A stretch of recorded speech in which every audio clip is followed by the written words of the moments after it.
안녕하세요. 오늘은 투자자라면 꼭 알아야 할 미국 경제 지표들에 대해 깊이 있게 설명드리겠습니다. CPI, PPI, 실업률 같은 단어들을 뉴스에서 자주 접하지만 실제로 어떤 의미를 갖는지, 그리고 금융시장과 투자에는 어떤 영향을 미치는지 궁금하셨을 겁니다. 이번 영상을 통해 이 핵심 지표들을 차근차근 정리해 보겠습니다. 소비자 물가지수 CPI. 첫 번째는 소비자 물가지수, 영어로 컨슈머 프라이스 인덱스 줄여서 CPI입니다. CPI는 일반 가게가 실제로 소비하는 상품과 서비스 가격의 변동을 측정하는 지표입니다. 여기에는 식품, 에너지, 주거비, 교통, 의료, 교육 등 200개가 넘는 품목이 포함됩니다. 미국 노동통계국 즉 BLS에서 매월 발표하며 세계 모든 투자자들이 주목하는 가장 대표적인 인플레이션 지표라고 할 수 있습니다. CPI에는 두 가지 버전이 있습니다. 첫째, 헤드라인 CPI는 모든 품목을 포함한 전체 물가를 보여줍니다. 둘째, 근원 CPI는 변동성이 큰 식품과 에너지를 제외해 보다 안정적인 물가 추세를 나타냅니다. 투자자에게 CPI가 중요한 이유는 간단합니다. 인플레이션이 예상보다 높게 나오면 연준이 금리를 올릴 가능성이 커지기 때문입니다. 금리 인상은 채권 금리를 끌어올리고 성장주와 같은 위험 자산에는 부담으로 작용합니다. 반대로 CPI가 예상보다 낮게 나오면 금리 인하 기대감이 커져 주식시장에는 긍정적인 영향을 줄 수 있습니다. 따라서 CPI는 단순한 통계가 아니라 금융시장의 방향을 가늠하는 나침반이라고 할 수 있습니다. 생산자 물가지수 PPI. 두 번째는 생산자 물가지수, 영어로 프로듀서 프라이스 인덱스 줄여서 PPI입니다.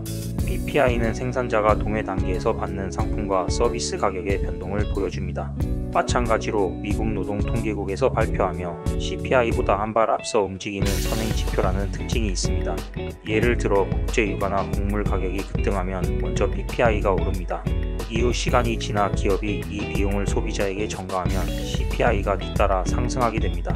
그래서 투자자들은 PPI를 보며 향후 CPI 흐름을 미리 가늠하곤 합니다. PPI가 급등한다는 것은 기업의 원가 부담이 커진다는 뜻이기도 합니다. 이는 기업 이익률 악화로 이어지고 동시에 인플레이션 압력을 높여 연준의 금리 정책에도 영향을 미칩니다. 결국 PPI는 주식뿐 아니라 채권, 원자재, 환율 시장까지 연결되는 중요한 변수입니다. 실업률과 고용보고서. 세 번째는 실업률, 언임플로이먼트 레이트입니다. 실업률은 경제활동 인구 중 일자리를 찾고 있지만 고용되지 못한 인구 비율을 의미합니다. 매월 첫째 주 금요일, 미국 노동부가 발표하는 비농업 고용보고서, 흔히 NFP라고 불리는 보고서와 함께 발표됩니다. 실업률 지표에는 두 가지가 대표적입니다. 첫째, U-3 실업률은 공식적으로 가장 많이 인용되는 수치입니다. 둘째, U-6 실업률은 단기 근로자나 미자발적 파트타임까지 포함해 실제 체감 실업률을 더 잘 보여줍니다. 실업률은 경기 상황을 직접적으로 보여줍니다. 만약 실업률이 높아진다면 경기 둔화 우려가 커지지만 동시에 금리 인하 기대감이 형성됩니다. 반대로 실업률이 지나치게 낮으면 임금 상승 압력이 커지고 인플레이션이 가속화될 수 있어 금리 인상 우려로 이어질 수 있습니다. 결국 실업률은 경기 체력과 소비 여력을 동시에 가늠할 수 있는 중요한 체온계입니다. 국내 총생산 GDP. 네 번째는 국내 총생산, 영어로 그로스 도메스틱 프로덕트 줄여서 GDP입니다. GDP는 일정 기간 동안 한 나라에서 생산된 모든 재화와 서비스의 가치를 합산한 수치입니다. 미국 상무부 산하경제분석국 BEA에서 분기마다 발표하며 속보치, 잠정치, 확정치로 세 차례에 나누어 공개합니다. GDP는 경제 성장률을 보여주는 대표적인 지표입니다. 발표치가 예상보다 높으면 경기 과열 우려가 부각되고 낮으면 경기 둔화 우려가 커집니다. 이 결과에 따라 주식시장과 채권시장 모두 크게 움직이게 됩니다. 개인 소비 지출 물가지수 PCE. 다섯 번째는 개인 소비 지출 물가지수 퍼시널 컨섬프션 익스펜더처즈 프라이스 인덱스 줄여서 PCE입니다. PCE는 소비자가 실제로 지출한 금액을 기준으로 물가 변동을 측정합니다. CPI보다 더 넓은 소비 항목을 포함하며 연준이 공식적으로 목표 물가를 평가할 때 사용하는 지표입니다. 특히 근원 PCE는 식품과 에너지를 제외한 수치로 연준이 인플레이션의 장기적 추세를 판단할 때 가장 중시합니다. 연준이 물가 안정 목표를 2%라고 할 때 기준이 되는 지표가 바로 이 PCE입니다. 소매 판매와 소비 동향. 여섯 번째는 소매 판매, 리테일 세일즈입니다. 미국 상무부 인구조사국에서 매월 발표하며 미국 내 소매업체 매출액의 변화를 보여줍니다. 미국 경제에서 소비는 GDP의 약 70%를 차지하기 때문에 소매 판매는 경기의 건강 상태를 직관적으로 보여주는 지표입니다. 소매 판매가 늘어나면 소비가 활발하다는 뜻이고, 이는 경기 확장 신호로 해석됩니다. 반대로 줄어든다면 경기 둔화 우려가 커집니다. 따라서 투자자라면 소매 판매 지표도 반드시 체크할 필요가 있습니다. ISM 지수. 마지막으로 소개할 지표는 ISM 지수입니다. ISM은 Institute for Supply Management, 즉 미국 공급관리협회에서 발표하는 지표로 크게 두 가지가 있습니다.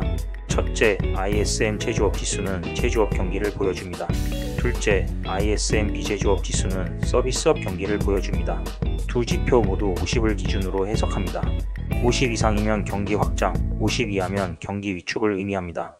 ISM 지수는 기업들의 신규 주문, 생산활동, 재고 흐름 등을 반영하기 때문에 경기 사이클을 미리 예측하는 데 유용합니다.